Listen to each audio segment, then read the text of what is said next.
Sejak tahun 1908, pemerintahan penjajahan Belanda memberikan kesempatan kepada masyarakat Nusantara untuk mendirikan organisasi.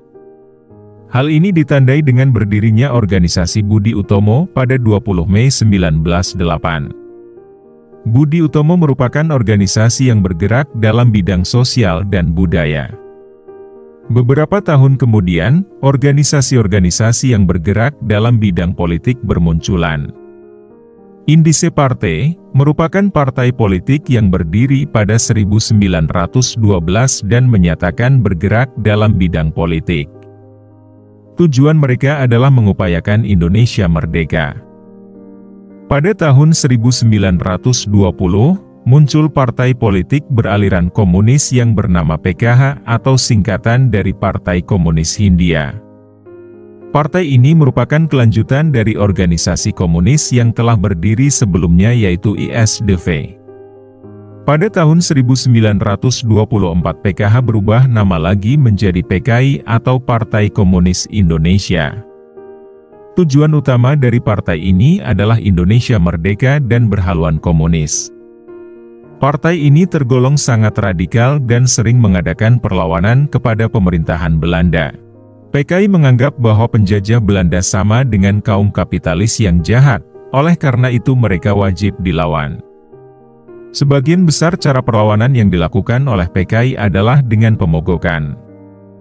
Hal ini dimungkinkan karena mayoritas pendukung PKI merupakan kaum buruh dan tani. Salah satu contoh pemogokan besar yang dilakukan adalah pemogokan oleh organisasi buruh kereta api pada tahun 1923. Berdasarkan berita dari koran Sinpo, pada bulan Mei 1923 sebanyak 8.000 buruh kereta api melakukan aksi pemogokan. 500 di antara peserta mogok adalah masinis. Mereka menuntut kenaikan upah buruh kereta api yang dirasa terlalu rendah. Karena aksi mogok ini, jaringan transportasi kereta api di Jawa sempat macet. Pada sebuah kongres PKI di Yogyakarta yang diadakan tahun 1924, disepakati bahwa PKI harus memperkuat barisan untuk mengadakan revolusi. Itu artinya, PKI bersiap untuk melakukan pemberontakan kepada pemerintahan Belanda. Pada 25 Desember 1925, keputusan untuk mengadakan pemberontakan ini semakin diperkuat dengan hasil putusan Prambanan. Aksi pemberontakan akan diawali dengan pemogokan dan dilanjutkan dengan perlawanan bersenjata. Keputusan tersebut tidak disepakati oleh seluruh tokoh PKI. Pada April 1926, tokoh-tokoh PKI yaitu Sarjono, Musso, Alimin, dan Subakat bertemu dengan Tan Malaka di Singapura. Tan Malaka merupakan tokoh asal Sumatera dan memiliki banyak pengikut di sana. Mereka menawarkan aksi pemberontakan tersebut kepada Tan Malaka, namun ternyata Tan Malaka tidak menyetujui aksi tersebut. Menurut Tan Malaka, pergerakan PKI belum terlalu solid sehingga belum siap jika harus mengadakan pemberontakan kepada Belanda.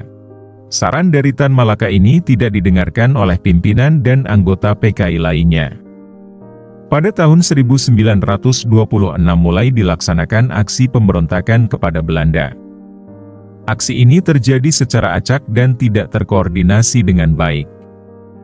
Beberapa daerah yang melakukan pemberontakan adalah Batavia, Jatinegara, Tangerang, Banten, Priangan, Solo, dan Kediri. Selain itu, di luar Jawa juga dilaksanakan aksi pemberontakan tersebut, salah satunya adalah di Sumatera Barat yang berpusat di kota Sawahlunto dan Silungkang. Karena pemberontakan yang serampangan ini, maka pemerintahan Belanda dengan mudah membalikkan keadaan dan menangkap orang-orang PKI. Dengan pasukan infanteri dan marsose, Belanda dengan mudah menggagalkan pemberontakan PKI. Belanda tidak mau kompromi sama sekali dengan PKI dan semua organisasi yang terlibat di bawahnya. Belanda menangkap siapapun yang dianggap terlibat. Hasilnya, ribuan orang PKI masuk dalam daftar tangkap Belanda. Kegagalan pemberontakan PKI ini tidak hanya berdampak kepada golongan pengikut komunis saja. Hampir seluruh organisasi yang didirikan oleh bangsa Indonesia pada masa itu juga tidak lepas dari pengawasan Belanda. Belanda semakin memperketat aturan berorganisasi yang dianggap dapat membahayakan kekuasaannya. Dampaknya, pergerakan radikal untuk menuntut Indonesia merdeka menjadi semakin terbatas. Tercatat, organisasi besar lain setelah tumbangnya PKI adalah PNI. Itu pun tidak lama karena pemimpin PNI, yaitu Soekarno, kemudian ditangkap Belanda. Secara umum, pemberontakan PKI bukannya menguntungkan, namun malah merugikan perjuangan pergerakan nasional Indonesia. Setelah menangkap hampir semua yang terlibat dalam pemberontakan PKI 1926, Belanda ternyata tidak dapat menampung semua tahanan di penjara. Jika semua tahanan tersebut masuk penjara, maka pengeluaran Belanda untuk mengurus penjara tersebut juga akan sangat merugikan. Oleh karena itu Belanda memiliki ide untuk membangun suatu daerah pengasingan bagi para tahanan PKI ini, khususnya yang melakukan pelanggaran kelas berat. Lokasi pengasingan yang dibangun Belanda tersebut adalah Digul. Digul sendiri merupakan salah satu lokasi di Papua yang sangat terpencil dan terisolir dari wilayah lainnya. Untuk masuk ke Digul, hanya bisa menggunakan jalur sungai dan memakan waktu kurang lebih 3 hari dari bibir pantai. Meski para tahanan relatif bisa hidup bebas di Digul, namun hampir semua tahanan tidak bisa melarikan diri dari sana. Hal ini dikarenakan untuk melarikan diri dari Digul haruslah melewati hutan lebat atau sungai yang masih dihuni banyak buaya. Kengerian Digul sebagai lokasi pengasingan para tahanan PKI akan diceritakan pada video berikutnya.